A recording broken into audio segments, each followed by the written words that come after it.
voit ici une carte du Québec, une carte comme si on avait vu le Québec par satellite. Et on voit toutes les zones floristiques du Québec d'un seul plan. Et c'est assez spectaculaire. C'est un des exhibits où le caractère éducatif est le plus dominant. On a toutes les zones floristiques, en passant vers le sud, vers le nord, la présence des érables à sucre, quelques carriers, quelques chênes, la zone de feuillus, où est le Québec habité, le long du Saint-Laurent essentiellement. Et ensuite, l'immense taïga. Et dans le Grand Nord, l'Ungava. Et là, c'est vraiment la toundra où il n'y a pratiquement pas de végétation autre que celle des mousses, des lichens, une végétation très primitive. Et c'est à partir de cette taïga qu'est arrivé le projet de la tourbière, qui est une partie, au fond, concrète de cette taïga, qui est illustrée ici.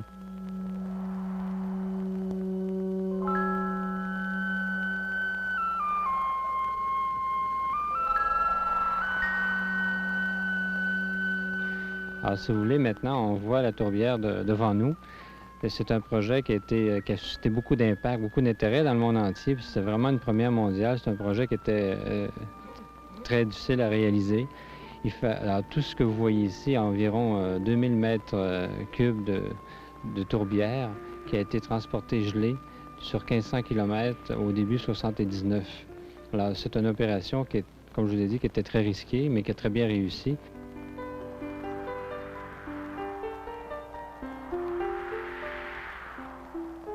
Et c'était pour montrer, pour nous, c'était très important, ça montrait un peu le caractère, apprivoiser notre pays, apprivoiser une partie du Québec. C'est une végétation qui est très méconnue, qui est très étrange aussi.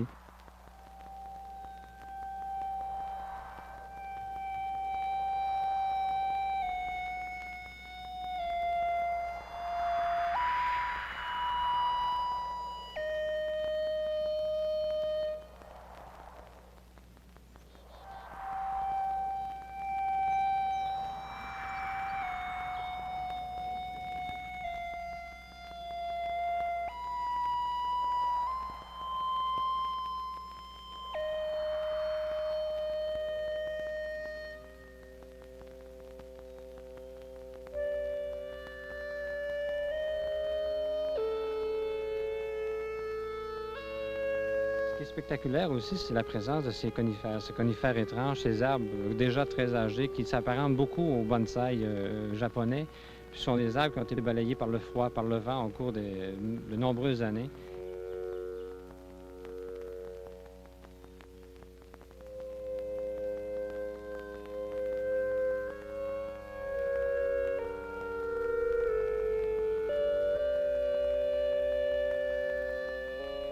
Dans les autres plantes intéressantes de la grande famille des Ericacées, par exemple les calmias qui ont une fleur extraordinaire au printemps. Alors ici, on retrouve tous ces spécimens-là de plantes nordiques, au fond. C'est une végétation alpine. Et vous savez que la végétation alpine est très, très florifère. Mais la période de floraison est malheureusement très restreinte, très réduite. Ça dure à peine une semaine. Alors il faut vraiment venir apprécier la tourbière. Il faut venir plusieurs fois pour voir le cycle de végétation qui est très rapide. Alors, la sarracénie, par exemple, qui est une plante fascinante, qui est une plante carnivore, qu'on devrait plutôt dire insectivore, puisque cette plante est munie d'acédies. Ce sont des feuilles transformées comme des urnes. Et à l'intérieur de ces feuilles, la plante sécrète un liquide permanent et la plante digère, au fond, sécrète des toxines qui tuent les insectes. Et les insectes ne peuvent pas se sauver. Ils sont dans une espèce de prison, au fond, une prison visqueuse. Et la plante s'alimente, se nourrit par la décomposition de ces insectes.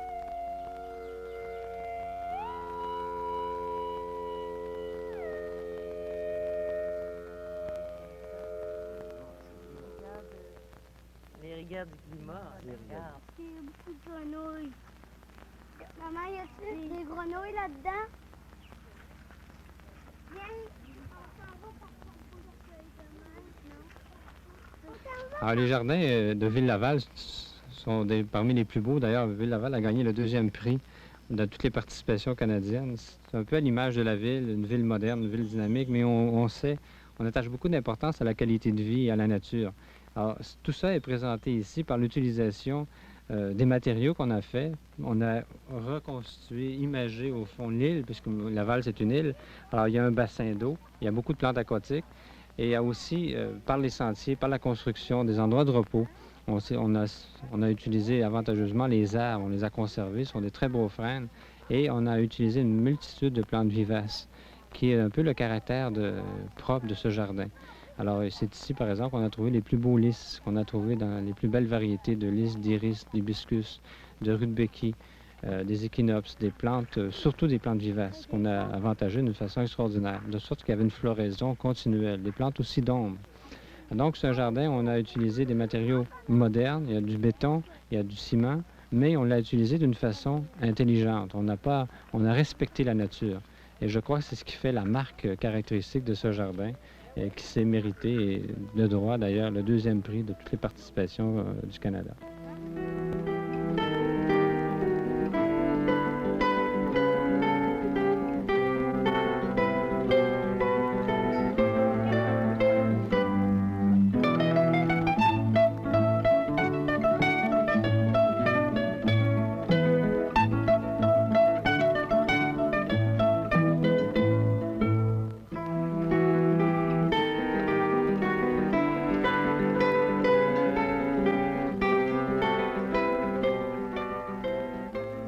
C'est un jardin qui est très près de la nature tout en étant très construit. Et c'est très difficile aujourd'hui, je crois, d'allier des matériaux comme le béton, comme le bois, ça va très bien, mais ici, comme le béton, avec les plantes, avec la nature.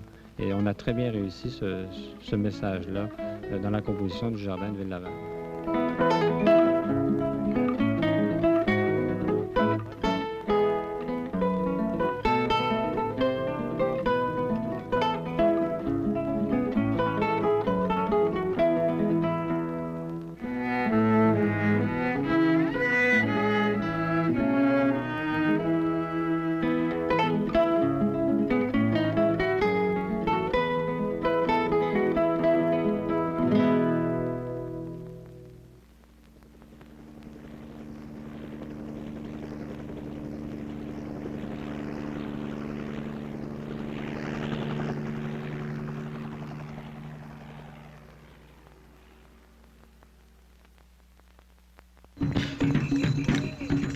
Alors nous voici maintenant au cœur des Fleurelets extérieurs, à cette immense place qu'on appelle la place de l'Amitié et qui est vraiment l'épicentre des Fleuralies. C'est à partir de cette place qu'on peut découvrir l'ampleur et la diversité du parc floral.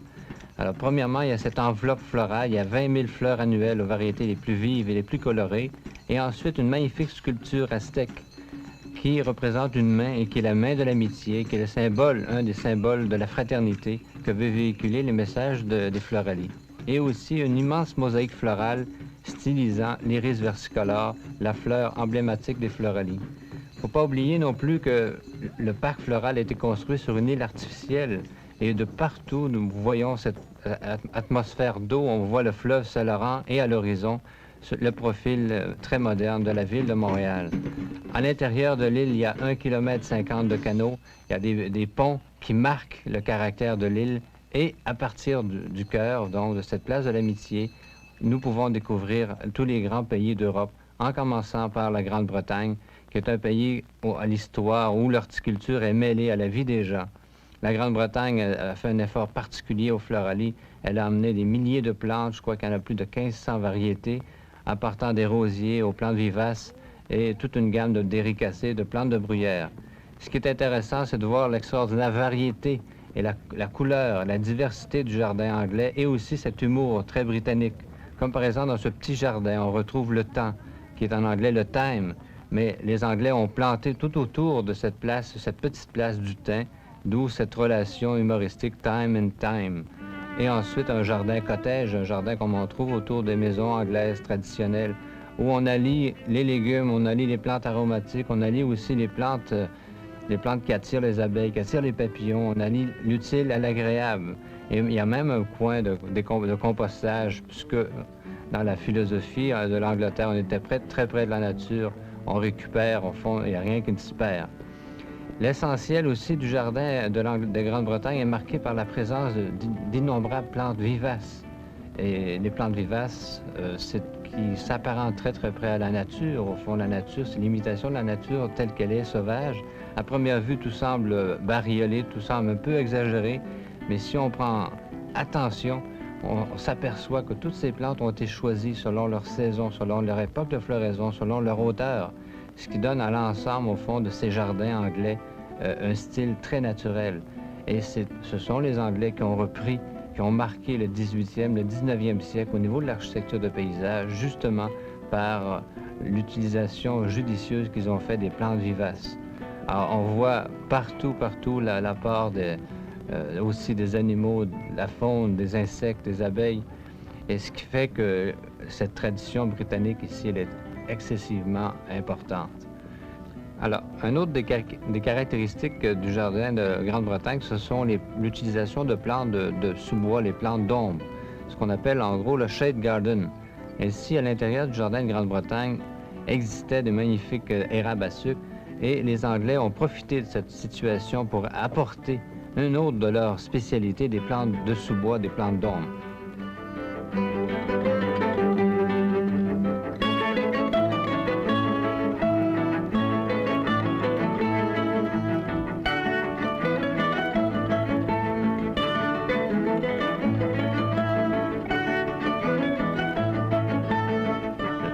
Pour compléter les jardins de Grande-Bretagne, naturellement, l'impact a été mis sur les roses, les rosiers. Les Anglais, je crois que sont le peuple le plus important comme amateur de roses. Et on retrouve à l'intérieur des jardins de Grande-Bretagne toute la gamme des roses possibles et imaginables. Des rosiers sur tige, les rosiers grimpants et sans oublier les rosiers historiques. Et toute l'histoire des rosiers est racontée dans ce jardin. En partant des rosiers à fleurs simples qui sont venus de Chine, ensuite du Moyen-Orient, puis de France, jusqu'aux rosiers les plus modernes, aux créations récentes, aux polyantha, aux floribunda, aux hybrides de thé. Alors, c'est un jardin qui est marqué par les odeurs, par les couleurs, et aussi, tout ce jardin-là porte le nom de la Reine-Mère, la Queen's Mother Rose Garden, puisque parallèlement aux Floralies, la Reine-Mère fêtait son 80e anniversaire et les Floralies ont lieu en 1980. Alors, tous ces symboles, au fond, marquent le jardin de Grande-Bretagne. C'était un des jardins les plus intéressants, les plus populaires des Floralies extérieures.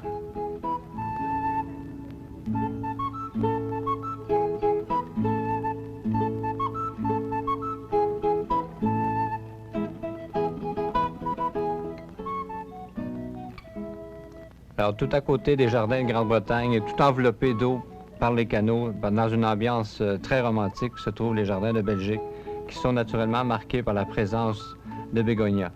Alors, non seulement il y a des bégonias, mais en plus, il y en a 20 000 de toutes les formes, de toutes les sortes, de toutes les espèces et aussi de toutes les couleurs. Jamais les Belges, qui sont les maîtres mondiaux internationaux dans la culture de cette plante, n'avaient apporté autant de bégonias à l'extérieur. Et justement, les bégonias ont assuré la fin des Floralies, puisque leur floraison maximum était au mois d'août, septembre. Ils ont aussi apporté avec eux des rosiers, d'autres plantes de l'horticulture belge, des plantes de pépinière, de sorte que l'horticulture belge était très, très bien représentée aux Floralies extérieures.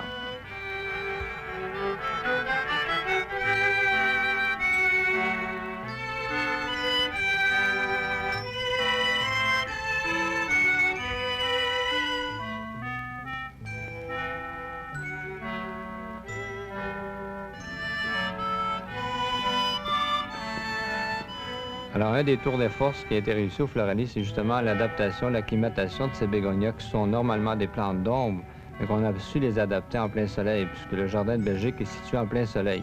Il a fallu utiliser du jute durant quelques mois, un mois, et ensuite progressivement les adapter à la lumière.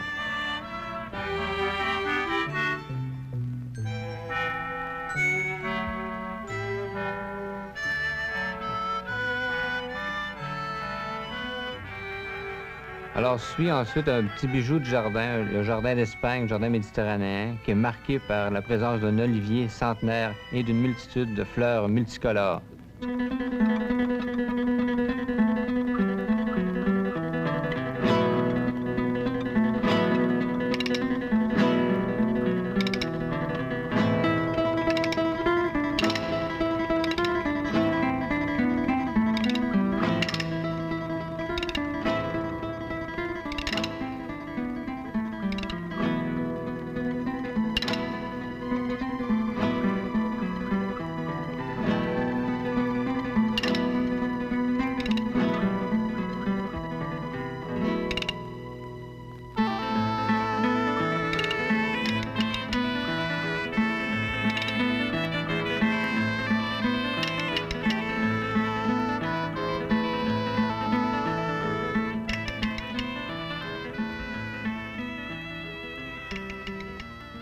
Alors, suivent les prestigieux jardins de la France qui reprennent les grandes traditions de Lenôtre, les grandes traditions de l'architecture française, de la Renaissance du 10e et 18e siècle. Alors, ces jardins sont très classiques, très construits, et l'architecte de paysage a su représenter toutes les facettes de la France, de la Loire, de la Côte d'Azur, de Paris, et toute l'architecture française dans une unité avec une construction de murets, de cascades, de pergolas. L'ensemble est assez extraordinaire. Par exemple, dans la région, on voit ici Nice, la Côte d'Azur, on retrouve les œillets, les palmiers. Pour Paris, qui est aussi fortement représenté, on retrouve une magnifique fontaine Vallace de style, on retrouve la place de l'Étoile, on retrouve des bancs de Paris. On retrouve aussi un coin sauvage, les Vosges qui sont agrémentées de cascades et aussi de verveines, de plantes alpines, et la verveine qui est une des plantes favorites de cette région de France. Alors, toute l'horticulture française est représentée dans ce jardin. Il y a énormément de couleurs, le choix des conifères a été très, très bien fait. Les rosiers, les cannas, les plantes vivaces, les plantes à tubercules que les gens ont découvert pour la première fois ici. En plus, les Français ont porté un message culturel. Chacune des villes avait des présentations audiovisuelles et des diaporamas.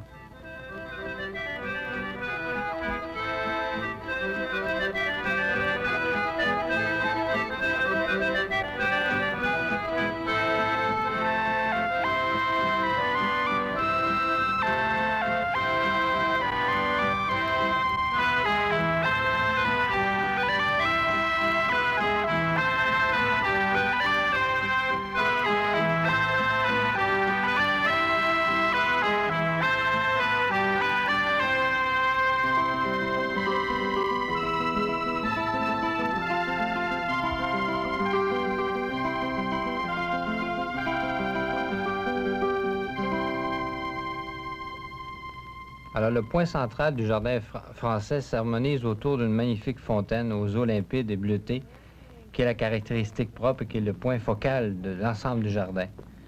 Et les gens peuvent défiler sur une passerelle et de là avoir accès aux différentes sections, aux différentes régions au fond de l'ensemble du jardin de France. Découvrir, comme ici, la Loire, découvrir des plantes plus familières, les pommiers, des plantes aussi du sud, plus exotiques. Ainsi, on a apporté de France du sud des fameux cycas, on a apporté des lauriers roses. Et c'est toute cette ambiance, cette chaleur qui a été la grande force, au fond, de la présentation française au Floralier international de Montréal. En plus de tous ces milliers de végétaux, il y avait une extraordinaire fontaine qui était la fontaine, le rond-point des Myosotis. Et c'est cet ensemble d'architecture et de beauté de plantes qui a mérité à la France le premier prix des Floraliers international de Montréal.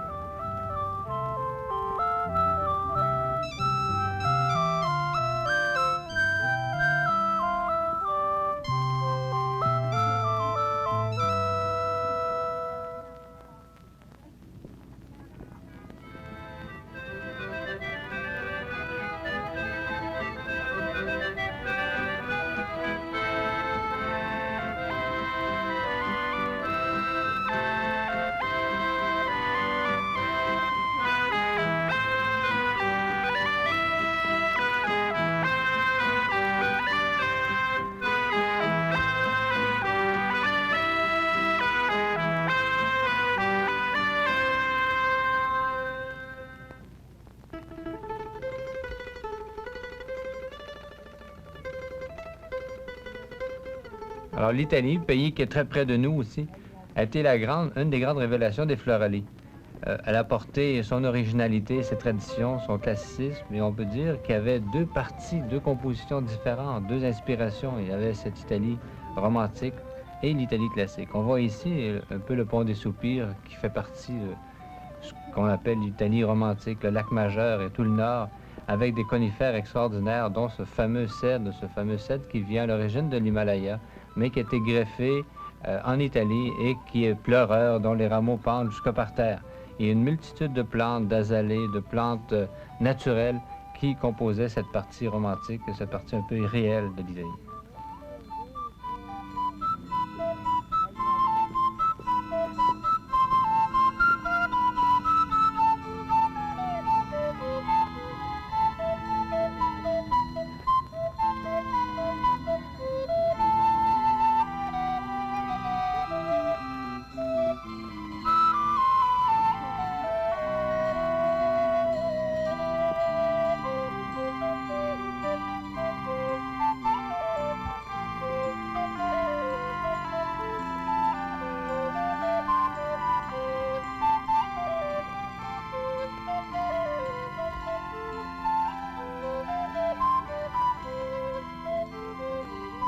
puis suit l'Italie classique avec ses fameux conifères disposés en trio, dont les Araucaria, qui ont été la découverte des Floralie, je crois.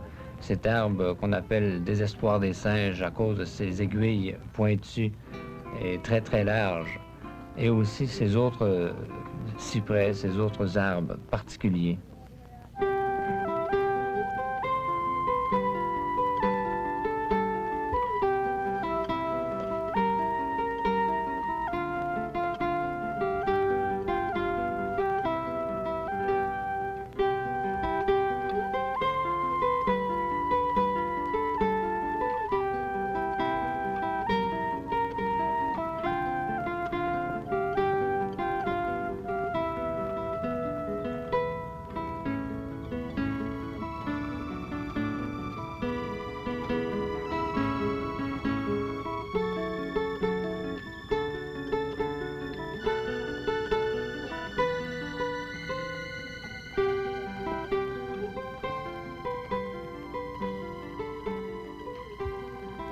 Et c'est cette harmonie des formes et des couleurs, cette utilisation, ce mélange du minéral et du végétal qui fait du Jardin d'Italie, de cette partie du Jardin d'Italie, une véritable carte postale.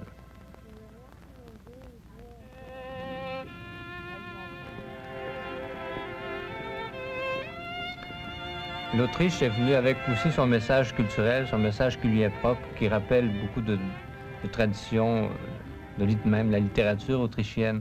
On y retrouve la marque des sapins, des conifères et aussi des plantes alpines, des chutes, des cascades. Alors, c'est tout ce caractère romantique. On a même introduit le fameux Edelweiss et aussi des plantes comme les coquelicots, des rhododendrons, des éricacées, et tout ça disposé d'une façon très naturelle.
Alors le Mexique, pays de désert et de contraste, était représenté au Floralie par ses plantes les plus étranges, les plus prestigieuses, les cactacées.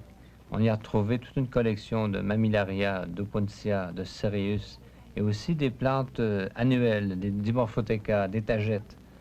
Et les gens étaient fascinés par voir ces cactus raquettes avec leurs aréoles. Ils ont été aussi impressionnés par la floraison des cactus. Ainsi, les Mammillaria étaient en fleurs et des fleurs énormes compte tenu de la grandeur, l'importance de la plante. Et enfin, par les extraordinaires éoniums au feuillage pratiquement noir.